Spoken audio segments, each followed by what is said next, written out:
Today's daf is daf Yud Beis. We are going to begin on daf Yud Beis Amud Aleph from Mahu Avoda ben Ardai. Zog the Gemara says, Have Aveda ben Ardai. There was a story in Narda, Agbu Dayana ben Ardai. And the Dayana ben Ardai collected, as we said yesterday, if Avodim are considered like karka. So if somebody owes somebody else money, so let's say the Malva lends to the Levi money, now the Levi can't pay back, so the halacha is that you can go ahead and collect his karka. You can take away his karka. Now, what happened over here? Over here, there was a Balsev that was owed money from one's fathers, and the father died. So now the same inherited slaves. So the story is that the Dayanim took the slaves on behalf of the Balsev away from the orphans that they inherited. And the Gemara says, "Have a Ivada ben Pumbedisa." There was a story also in Pumbedisa, and the Agved of Chana bar Bizna, and Chana bar Bizna also to collect the slaves from the Yisayim as payment of the thirds. Amal Lord of Nachman. Nachman said to the Dayanim, "Zilo Adru, go and return those slaves to the Yisayim. You have no right to take them. Biloi, and if you do not agree to return back the Avodim, Magbinan Laful Lapanaichu." We're going to collect the value of the slaves from the proceeds of your mansion, basically in order to compensate the Yisayim's loss. Why? Because you made a big mistake in your psak, and therefore you are responsible now to rectify it. Now, on my later Rabbi Nachman, so Rabbi tells Rabbi Nachman, Ha'ula, Rabbi Lazar, Rabbi Yadar Rabbi Chana bar Bizna. They have all these opinions that agree that the legal status of the Eved, Avodim, is like karka, so they have every right to take it. So he asked us, Mar, you, Reb Nachman, Kemar Sirle, who do you hold like that? They have no right to take it away. So later Nachman said to him, I know Masnisa Yadaino. I know a brisa that supports my opinion. What's the brisa? Tani Avimi teaches, Prusbol Kol ala karka, a prusbol, a document, when you have a prusbol, so and it's and you have karka on that prusbol, the law is that shvis is not meshamit, does not take away the five. So the law is that when you have you have this document, it prevents the shvis from abrogating an outstanding debt, and takes effect upon a five assumed by one who owns land. But prusbol does not take effect upon a five assumed by a person who owns a slave of slaves to the Malchik, and then he says, V'talpal niklim in our karka. Movable property is acquired together with karka, and niklim in avodim was not niklim with avodim. After halacha. So we see both halachas assume in these cases that the status, the halachic status of Eved is not like of a land. So the Gemara says, shall we say it's maflekas tanoim? Now, why? Because like this. I have one brisa mafle avodim v'karkois. If a person sold slaves and land to a buyer together, and hifsik ba'avodim, and the buyer took hold of the slaves, so but did not take of karkois, like on a karkois, he does not acquire the karka. And also bekarkois, if he took hold of just the karka, then like on avodim, he's not creating avodim. Now, karkois and metaltalin, if a person sold karka and metaltalin, so the halacha is, he's a karka, kana metaltalin. If he made a chazak in the karka, it's just kana metaltalin. But if you made a chazak in the metaltalin, the halacha is like kana karka, it's not acquire the karka. Avodim or metaltalin, what if it's avodim and metaltalin? And he's a ba'avodim, if you made a chazak in the avodim, like kana metaltalin, he's not creating the metaltalin. However, metaltalin like kana avodim. Now, what's the state of Tanya? But we learned in another brisa, a person, if the buyer took possession of the slaves alone, Allah is kind of metalpla, he does acquire the movable property. Which the pair, this is a stira, which ruled that from the previous brisa that he's about the lake on a metalpla. So the Gemara says, my lab, it must be that, what are they disagreeing? The Marasa are one, the Tana of the second brisa, will hold Avodim Kimekarka dummy. That Avodim has the same status of Karka, and therefore you could take it away. And the first price holds that the status of slaves is like mamash metaltalin. And that's why Ichzik ba'avodim kanim metaltalin, because again, we have a stira. Our brisa said Ichzik ba'avodim loy kanim metaltalin. Even a chazak and avodim, we're not kanim the metaltalin. And this brisa says, the second says Ichzik ba'avodim, you are kanim metaltalin.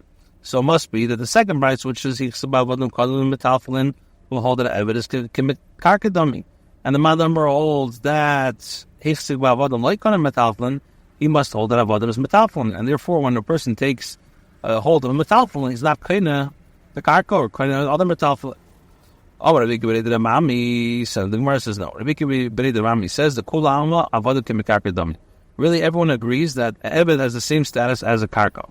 So, and therefore, Vada Tanya Kono, and that which the second brisa says that by taking possession of the Eved, he also acquires metaltalin, shaper. It's probably understood. Why? Because when you're kind of Eved is kekarga, so if siklu Eved is kind of metaltalin. Well, at the time the leikana, and the brisa that says leikana, the first brisa, v'inin karka dunya the orim mitzayis biyoda. You need to have, the halacha is that you have to have at least land similar to, like the pasuk says, fortified cities in Yehuda, and the leinaidi, which do not move around. Avodim, even if their halachic status is generally like of land, they do not fulfill this requirement. And that's why, like Kona, the Tanan, we learned in the Mishnah, says the Chosim, the Mishnah Kiddushin, the Chosim she'en lehem achrais, nikin nechosim she'yesh lehem achrais. The halacha is property that does not serve as a guarantee, which means movable property, metaltalin, that is kind of with nechosim sheyesh lehem achrais, either with keser, star, v'chazaka. And the Mishnah says, we know, and the Gemara says over there, we know, where do I know this? I'm Rav Chizkiah, the Makar, the pasuk says, v'yitin lehem aviyim matanis rabis the keser l'zol u'lim migdamis. Torah says, and their father gave them great gifts of silver and of gold and precious things in Ori, with Seres Yehuda, with fortified cities in Yehuda. So the pasuk tells us clearly that the acquisition of the metaltalin was done together with the cities, with Ori, with Seres Yehuda, with the cities of Yehuda. There are those who say that Iga's statement stated a different answer. The exact opposite. Everybody will agree that Avodah is a metaltalin, but the Tanya Leikoni, and this, that the Brisa says Leikoni Shaver makes a lot of sense, because Eved is metaltalin. How the Tanya Kana, and this, that the Brisa says Kaina is Be'ed and Allah, is talking about when the slave was acquired, as the movable property was still upon him. In other words, the slave was holding it, and could therefore be acquired together with the slave. This is because one slave is considered like a chotzer, and he added this place in a chotzer, the owner is kaina. So, even if you want to say that the thing is upon him, even if the slave, even if you want to say that the slave is like a chotzer, but you have another problem. It's a chotzer malechasi. It's a courtyard that's mobile. It moves around. If you're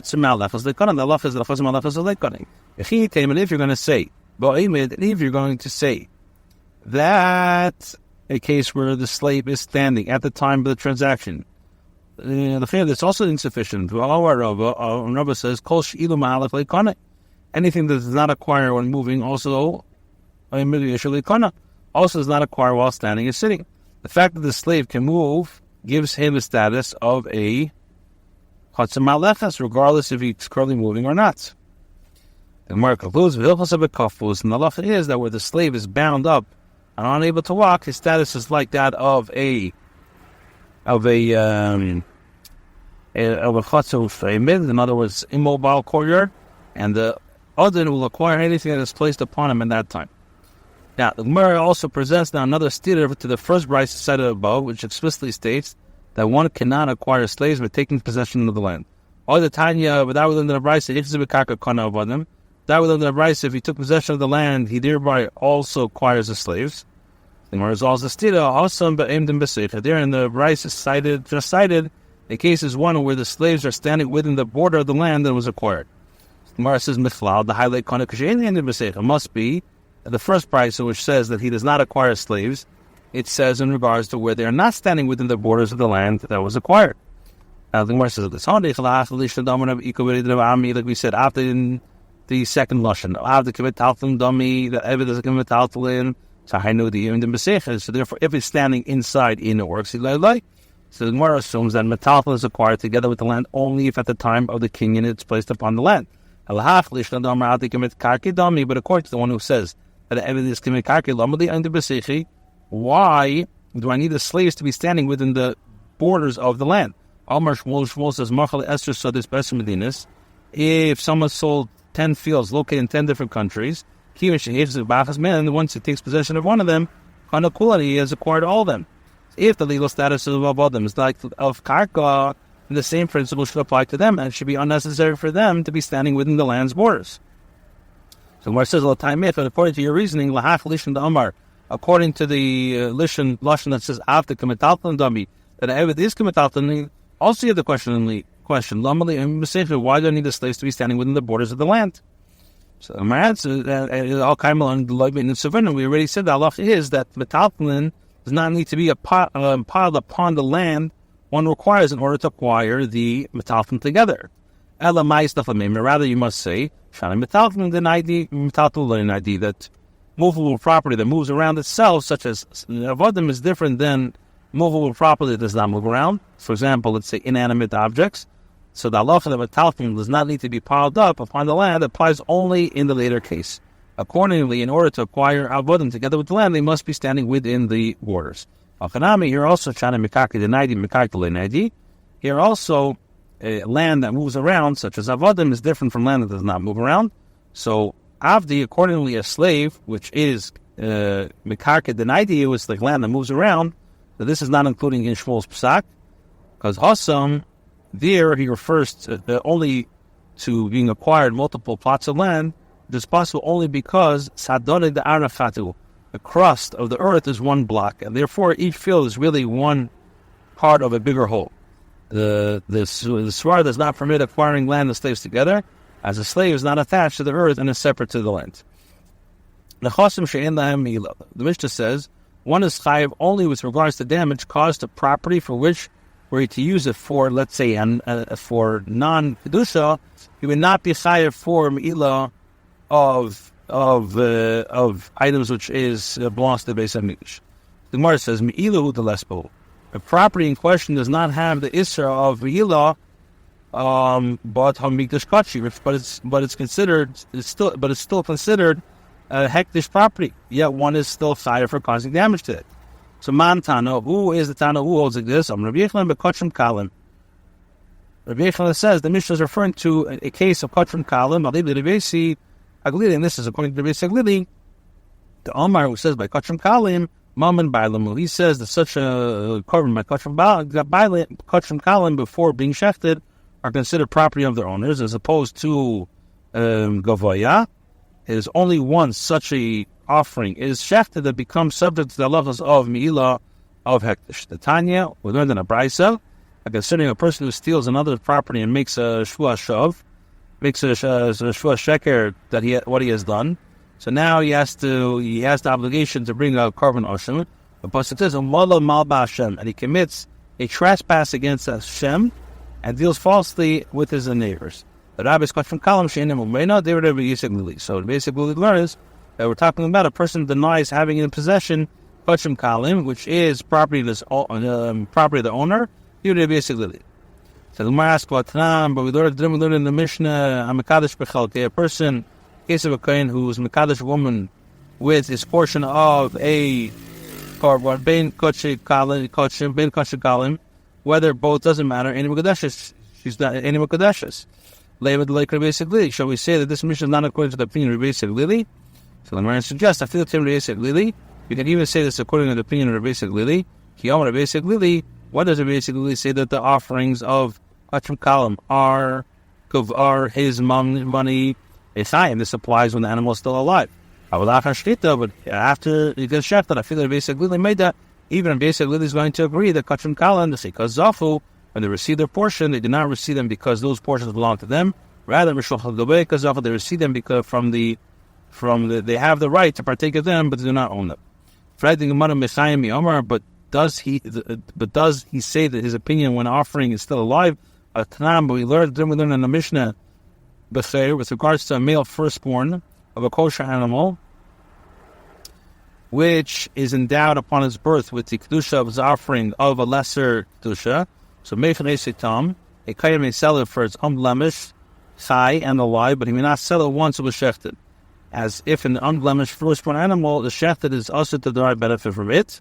Ubal mum, and if it is blemished, then one can sell it chai b'shaflod. A person can sell it while it's alive, and after it's shechted, mekacher b'esan isha, and one can be mekadesh one more with it. The Mishnah assumes that even when a firstborn animal is unblemished, it's considered to be the property of the kohen.